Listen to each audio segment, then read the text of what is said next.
We're in Ketchikan right now, but our goal is to get to Metlakatla. There's just one small issue. We can only get there by plane or take a boat. 12-minute flight. It's not going to be too long. A little snug for a bit.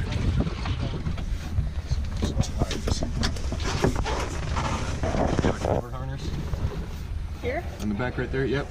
Okay. One goes either side of it. There are some parts of Alaska so beautiful and remote that most people will never see unless you take a ferry or a 12-minute float plane ride.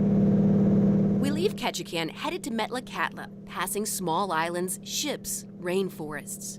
The day, beautiful and bright, spreads before us, and as we touch down on the other side, we realize this is no ordinary island. Metlakatla di Wilwatku, Lachkibudi Ero, Nugatismas, Wadina Guadu, Lachskik Echt. I see this is what our ancestors made for us, and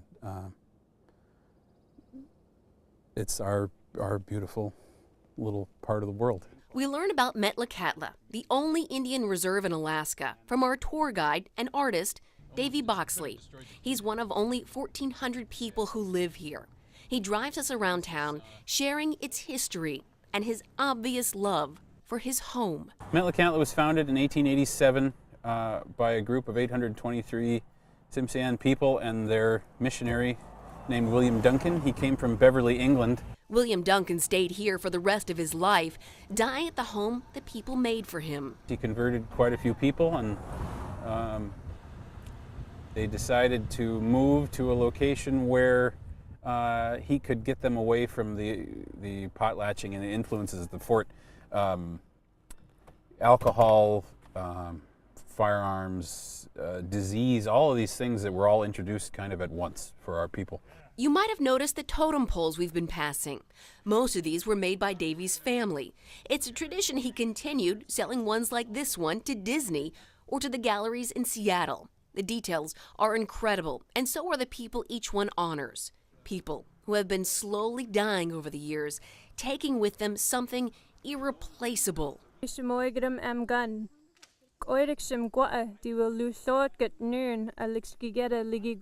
Time to fix this crisis is running out. Shimalagik is a dying language. We only have 5 fluent speakers left in our village right now. Only 5. And the only ones left are more than 70 years old. The bark has grown back over. Candy McGilton is also an artist.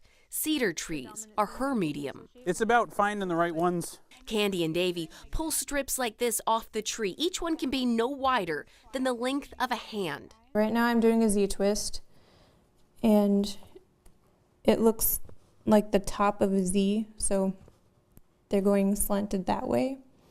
And again, I'm weaving in a clockwise motion.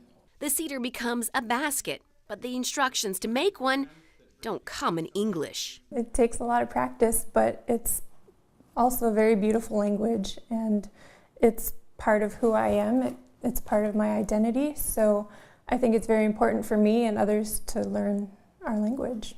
Candy and Davy started a nonprofit called the Hayek Foundation, where they're passing on the language and the culture as they learn it from the elders. As cedar becomes a basket, old becomes new. Fibers of 2 worlds woven to create a timeless connection to what was before, is now, and will soon be. I would say that it's the most beautiful place on earth. You can't go anywhere on this island and not be in awe of its beauty.